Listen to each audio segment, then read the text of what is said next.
being sick for almost 8 months post-COVID and being a long hauler has really been something that's challenged me physically. So over the years, the Dan Nicholl Show has had guests from various walks of life, plenty of athletes, loads of stars from music, from cinema, from worlds that are generally fairly high profile on the front pages or back pages around the world. But in Catherine Constantinides, we've had one of the more unique guests we've had, because yes, she does have a very glamorous background, but the work she does now is incredibly important and might not be what you would expect, because Catherine spends a lot of her time traveling around the world and helping out people who quite often don't have a voice. And so she lends hers to them. Catherine, it's lovely to catch up with you and to be able to tell some more of your story, particularly after what's been a really challenging last year or so, because you are one of many who has suffered from COVID, but not just having COVID, but also really battling to overcome it. Absolutely. Thank you so much. Always great to chat to you, Dan. And what a challenging year it has been. Trying to come to a point where I now feel so much stronger than I have. And being sick for almost 8 months post-COVID and being a long hauler has really been something that's challenged me physically. You think you don't fit into the exact medical box that people speak of. No underlying ailments, no comorbidities, fairly young, strong, physically as fit as I can be. And yet I was really, really knocked by COVID. And it took me a long time to even recover and just to physically get to a point where I could get through an entire day. And the physical part is a huge part of it. I know from our conversations, it did really knock you. What about the mental side of it, though? Because you are somebody who is go, go, go. You're changing the world on a daily basis. Catherine Constantinides is unstoppable. And yet all of a sudden, COVID had stopped you. Dan, I think that's such an important thing. The mental and emotional journey that I had to walk having had COVID. I operated 320 kilometers an hour, 7 days a week. And that's just my normal operating, system. And to be able to not do any of those things, the mind wants to do one thing, but the body's not allowing you to do what you hope to achieve. And to be in bed and get up every morning and think, I'm going to achieve all these things, and then realize by 10 a.m., your body's not allowing you to do anything. So the only thing you are going to do is get back into bed.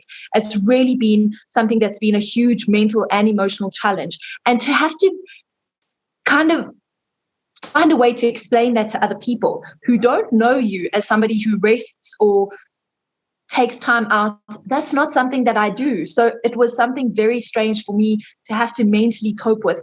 And that took a lot out of me. It really, really did.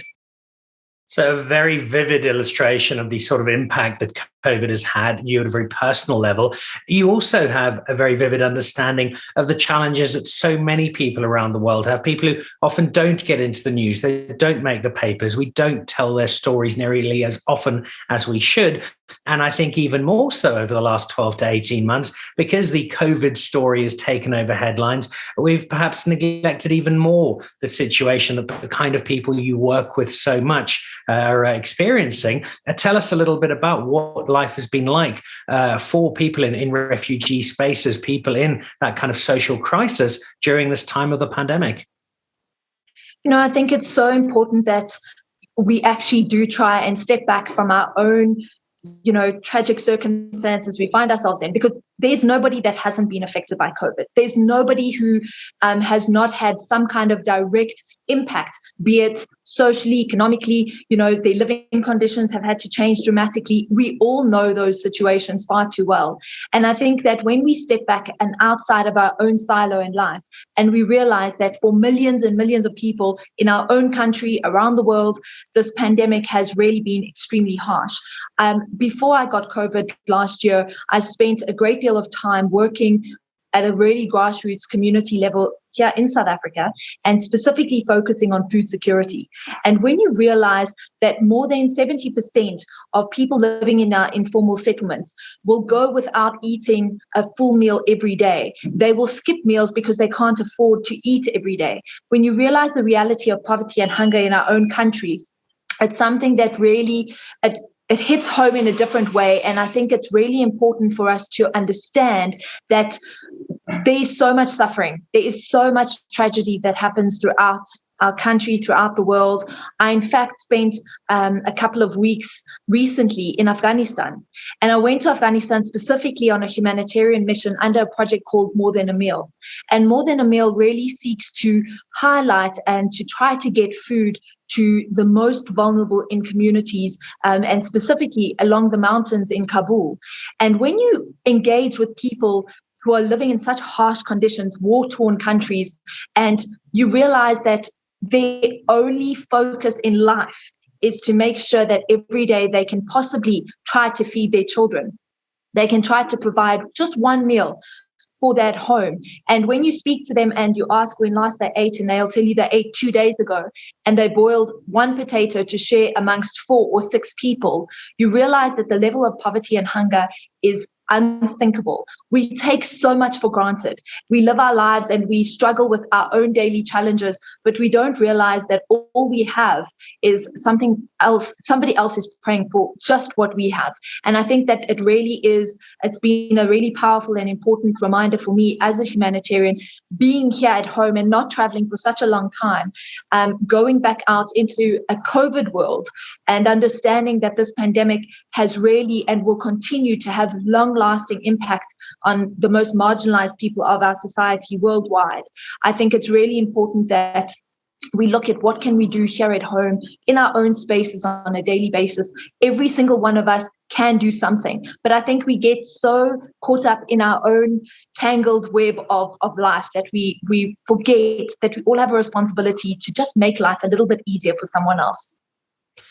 It's an illuminating perspective on a very sobering situation that is not localized. It is all over the world where people are having these sorts of struggles. You are now back on your feet. I can see the zeal and the energy is shining out as it does when Catherine hits her stride. You're now able to get back into doing what you are so passionate about. How do you take your work forward now in this changed world of ours? And how do people like the rest of us who don't work in your space on a day-to-day basis, how do we become better about this? How do we do more to help people like you? I think it's important that we all look at our own space and think to ourselves, well, what are the things we're passionate about? What are the things that we can do? Because I think everyone wants to do something, but they're not sure what to do, so they'll end up doing nothing.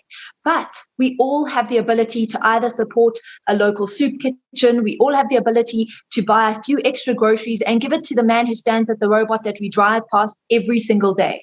We all have the capacity to perhaps share a really good a strength that we might have, that we might want to read to a community of children on a monthly basis. Look for the small things to do. Don't be overly ambitious and try to do something that's not practical and that's not going to be sustainable. Look for the small things you can do. It might even just be making an extra lunch when you making your lunch in the morning, taking that along with you and either giving it to somebody who actually works in your space that doesn't have lunch. It might be the security guard who's standing outside in the freezing cold and you take an extra cup of coffee. We can all just make the world a better place on our day-to-day space, and we can all do it in small ways. I think that it's important to look at the small ways that we can change another person's life.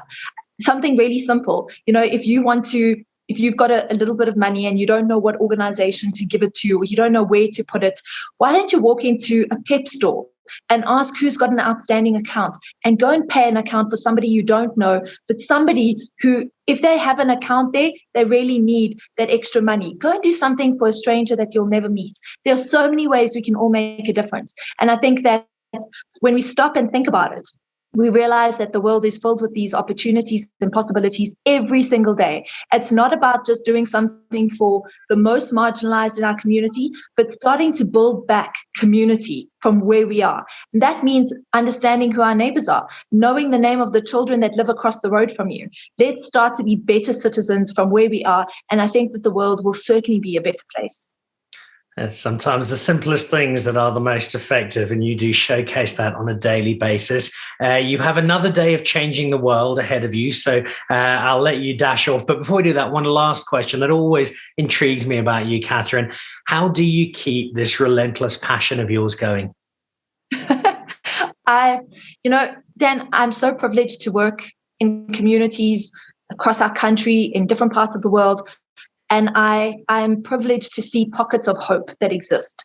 And every time I meet the unsung heroes of society, of communities, of countries, I feel a privilege. But with that privilege comes a great responsibility. And I think that for me, the personal responsibility is to continue doing what I do in my small way. Because if I can amplify the voices of, be it the Sahrawi people who are stuck in refugee camps that were set up as temporary refugee camps, but almost half a century later, the Sahrawi people of Western Sahara still remain under illegal occupation. When I meet these people that have a fight for life and get up every day to face the uncertainty, but they believe that they will see a change in their own lives, I'm reminded that I have an immense responsibility to do the same and to almost thread through that hope. I was in the Syrian refugee camps on the Lebanese border a few weeks ago. And when I was in those refugee camps with those people, I realized that, when you listen to a child who does not have a home, who literally on foot had to flee an entire country and walk to another country to just find refuge, but they get up every day and they're excited just to live. When you see that light and that hope in another individual who has absolutely nothing, I think that it puts into perspective everything that we complain and moan about on a daily basis. And it reminds us that we really do have an immense responsibility to be greater than we think we can be, because every single one of us has greatness within us, but we're just not determined enough to dig and be brave enough to face that greatness on a daily basis. And I think that for me, over the past, since the beginning of this year, I've been working in the Boysons informal settlement, and every single one of the people in that informal settlement, their shack burned down to the ground, 3,000 homes gone. And when I continue to go back there on a weekly basis and I feed the community there, I speak to people who are living under mattresses or have made makeshift shacks out of the debris of that fire. And you see the will to survive and the will to live. And I think that we have so much to be grateful for. And for me, it's those pockets of hope, those people that are truly the heroes of humanity. And when I get to learn from them on a daily basis, I have no right to be as much as I possibly can be. Well, those people, those stories have clearly inspired you and helped you to learn, but that's exactly what you do for us. You inspire us and you help us to learn, and we're very grateful for it. Catherine, keep changing the world, keep making the world a better place, and we'll all do our very, very best to try and help you along the way. Thank you, Dan. Thank you so much for the opportunity. A very special friend of the Dan Nicholl Show, the quite wonderful Catherine Constantinides.